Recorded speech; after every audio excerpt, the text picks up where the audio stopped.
Hey guys, welcome to Abhishek unfiltered. तो finally Nico Williams और FC Barcelona का जो इतना लंबा सागा चल रहा था वो अब यहाँ पे खत्म हो चुका है, क्योंकि कुछ घंटे पहले निको विलियम्स ने एथलेटिक क्लब के साथ पूरे 10 साल का कॉन्ट्रैक्ट साइन कर लिया है।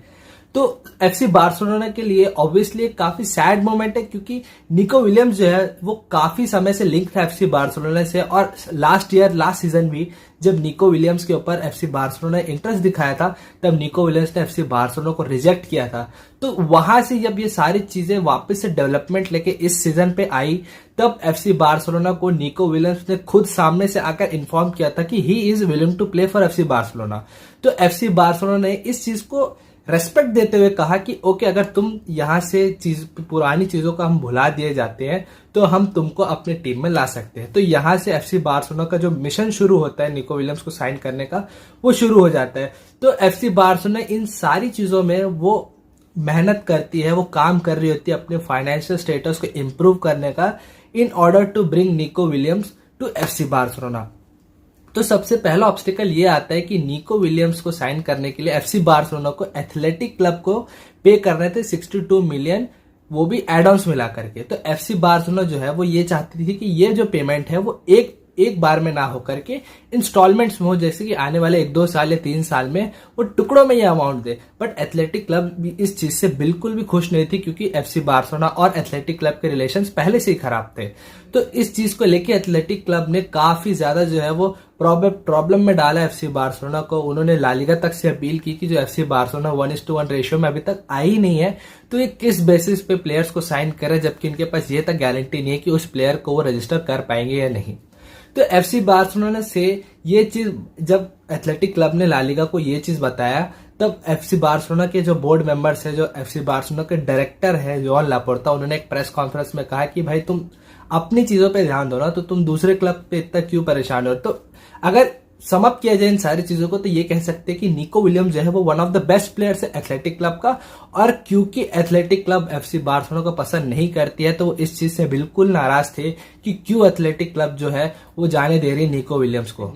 पिछले कुछ दिनों से Nico Williams and FC Barcelona का जो टोटल डिस्कशन था वो थोड़ा सा जो था वो स्टॉल पे था, क्योंकि काफी सारे जो स्पेनिश रिपोर्टर्स है वो बिल्कुल, जैसे कि जेरार्ड रोमेरो जैसे जर्नलिस्ट को बिल्कुल उन पे यकीन नहीं किया जा सकता, क्योंकि वो बिल्कुल भी रिलायबल नहीं है। काफी सारे जो है ऐसे उनके न्यूज़ थे या फिर उनके ऐसे रिपोर्ट्स थे, चाहे वो मेसी को रिलेटेड भी हो, जब वो पीएसजी को छोड़ के इंटर मायामी जा रहे थे तब भी उन्होंने बहुत सारे फॉल्स स्टेटमेंट्स दिए थे। तो स्पेनिश मीडिया को तो बिल्कुल इन सारी चीजों में ट्रस्ट नहीं किया जा सकता, क्योंकि उनके हिसाब से डील जो थी वो 90% डन थी। बट मैंने जो पिछले कुछ दिनों में रिपोर्ट्स पढ़े थे जो कि अच्छे रिलायबल भी थे, जिनके पास्ट में ये सारी चीजों को लेकर रिकॉर्ड्स अच्छा था, उन्होंने ये कहा था कि निको विलियम्स के एजेंट्स और एफसी बार्सिलोना का जो हायरार्की यानी कि उनके जो बोर्ड मेंबर्स है उनके बीच में एक छोटी सी चीज को लेकर के जो अनबन हो गई है वो ये है कि निको विलियम्स के जो एजेंट्स है वो ये चाहते थे कि निको विलियम्स जो है उसके कॉन्ट्रैक्ट जब अब उसको एफसी बार्सिलोना को साइन करेगी तो उसके पास एक ऑप्शन हो,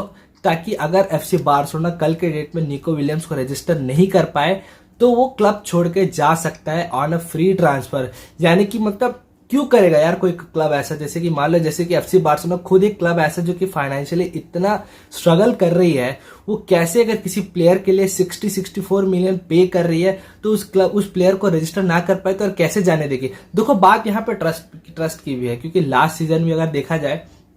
तो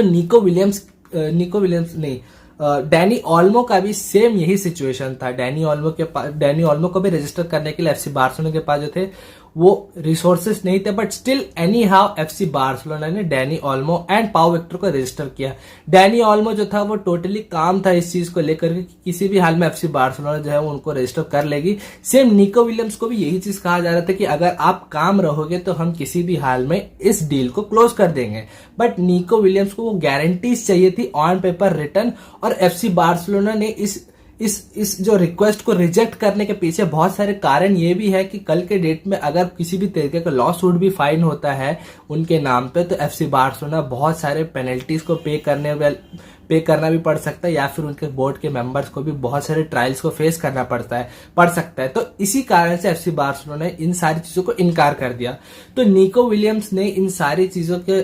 डेवलपमेंट को बिल्कुल रोक करके एकदम आउट ऑफ नोवेयर एकदम सडनली निको विलियम्स ने एथलेटिक क्लब के साथ में अपने कॉन्ट्रैक्ट को रिन्यू कर लिया, वो भी पूरे 10 साल के लिए। तो ये एक तरीके से काइंड ऑफ शेम भी है, क्योंकि निको विलियम जैसा क्वालिटी प्लेयर जो है वो एथलेटिक क्लब में रह के कितनी चीजें अपनी करियर में अचीव करने वाला है वो तो नहीं पता। और इनके कॉन्ट्रैक्ट एक्सटेंड करने के वजह से जो उसका रिलीज क्लॉज था 62 मिलियन का, वो अब मोर देन 50% से इंक्रीज होकर 100 या 110 मिलियन पर हो चुका है। एफसी बार्सिलोना ने पब्लिकली ये चीज कंफर्म कर दी है कि वो अब यहाँ से निको विलियम्स के साथ किसी भी तरीके का रिलेशन नहीं रखना चाहते और ना ही उसके एजेंट के साथ कोई रिलेशन रखना चाहते, क्योंकि एफसी बार्सिलोना ने टोटली ये कहा था कि अगर उनके साथ उन पे ट्रस्ट दिखाया जाए तो वो किसी भी हाल में उस चीज को मटेरियलाइज कर देंगे, इस डील को। जैसे कि योहान गार्सिया ने बिल्कुल, जैसे कि योहान गार्सिया को अगर देखा जाए तो वो परफेक्ट एग्जांपल है यार, क्योंकि एफसी बार्सिलोना का जो सबसे बड़ा राइवल क्लब है यानी कि उनका डार्बी एस्पेनियल, वहां से वो उसको लेकर के आए थे। वो इतना बड़ा रिस्क लेकर के आया, क्योंकि अगर उसके पास ऐसा कुछ होता है कि अगर वो रजिस्टर ना हो पाए तो उसके लिए कितना बड़ा ये चीज प्रॉब्लम हो सकती थी, क्योंकि सारे फैंस ऑलरेडी उसके अगेंस्ट जा चुके थे जब उसने ये चीज ऑफिशियल कर दिया था कि वो एस्पेनियल को छोड़ के एफसी बार्सिलोना को ज्वाइन करेगा। तो ये चीजें ऐसी हैं कि ये शो करती है कि प्लेयर जो है वो कितना डेडिकेशन दिखा रहे हैं या फिर वो कितना सपोर्ट दिखा रहे हैं, कितना ट्रस्ट दिखा रहे हैं क्लब के ऊपर। आई नो कि एफसी बार्सिलोना का जो फाइनेंशियल स्टेटस है वो बहुत खराब है, लेकिन अभी कुछ दिन पहले जो ला लीगा का प्रेसिडेंट है हेवियर तेबास ने लापोर्ता को ये चीज इन्फॉर्म कर दिया था कि आप बहुत ही जल्दी 1:1 रेशियो में आ जाओगे। तो अच्छे प्रोग्रेशन में चल रही थी सारी चीजें, बस निको विलियम्स को पेशेंस दिखाने की जरूरत थी, बट उसने ऐसा नहीं किया और उसने इवेंचुअली एथलेटिक बिल्बाओ के साथ अपना कॉन्ट्रैक्ट एक्सटेंशन को साइन कर लिया है। तो इन सारी चीजों के बाद बात ये आती है कि एफसी बार्सिलोना तो अब यहाँ पे निको विलियम्स को साइन नहीं कर सकती, तो उसके बाद अब किस प्लेयर्स को साइन कर सकती है। तो अगेन कुछ नेम्स जो है वो एफसी बार्सिलोना के टेबल्स पे आएंगे। सबसे पहले जो लुइस डियाज के साथ जो हो रहा था उसको वापस से लेकर के आया जाएगा, बट आई नो कि लिवरपूल ने कुछ दिन पहले ही 2 या 3 दिन पहले आई थिंक बायर्न म्यूनिख के एक ऑफर को रिजेक्ट किया है। बट आई थिंक मुझे ऐसा लगता है कि एफसी बार्सिलोना वापस से एटलीस्ट एक बार ट्राई करेगी, एक ऑफर देगी लुइस डियाज को। अब वो डिपेंड करता है कि लिवरपूल उसको एक्सेप्ट करती है या नहीं, या फिर लुइस डियाज जो है वो पर्सनल टर्म्स एग्री करता है एफसी बार्सिलोना के साथ, वो भी देखना पड़ेगा। और एक और ऑप्शन है मार्कस राशफोर्ड की। तो मार्कस राशफोर्ड जो है वो एफसी बार्सिलोना में खेलने के लिए बहुत समय से एकदम एक्साइटेड है। उसकी फर्स्ट प्रायोरिटी एफसी बार्सिलोना ही है विंटर ट्रांसफर विंडो से, क्योंकि एफसी बार्सिलोना जो है वो बहुत क्लोज थी राशफोर्ड को साइन करने की, बट इवेंचुअली वो हो नहीं पाया और राशफोर्ड को एस्टन विला ज्वाइन करना पड़ा था। तो एक और ऑप्शन है मेरे हिसाब से राशफोर्ड के लिए, और राशफोर्ड जो है वो काफी डायनामिक प्लेयर है जो कि बीच में भी खेल सकता है, नंबर 9 के पोजीशन पे, लेफ्ट विंग पे, राइट विंग पे टोटली स्विच कर सकते हैं, ही इज टोटली कंफर्टेबल। तो हांसी फ्लिक के पास वो डायनामिक्स रहेगी राशफोर्ड को लेकर के उसको अलग अलग विंग पे खिलाने की। तो मोस्ट प्रोबेबली ये जो डील होगी राशफोर्ड की वो 100% तो लोन नहीं होने वाली है। एफसी बार्सिलोना कोई अमाउंट पे करके उसको नहीं लेके आएगी, अगर लाएगी भी तो उसको एक लोन के ऑप्शन में लाएगी जो कि एक बाय ऑप्शन के साथ होगा। अब वो देखना पड़ेगा कि राशफोर्ड का सीजन कैसे जाता है, अगर वो बार्सिलोना में आता है तो, या फिर बार्सिलोना जो है वो एक बार फिर से लुकमैन की तरफ जा सकती है, क्योंकि उसके साथ भी काफी सारे लिंक्स जुड़े हुए थे एफसी बार्सिलोना के। बट जैसे ही एफसी बार्सिलोना और निको विलियम्स का पर्सनल टर्म्स एग्री हुआ था तो एफसी बार्सिलोना ने सारे नेम्स को फिल्टर आउट कर दिया था। और एक नाम आ रहा है राफेल लियाओ का, बट टू बी रियलिस्टिक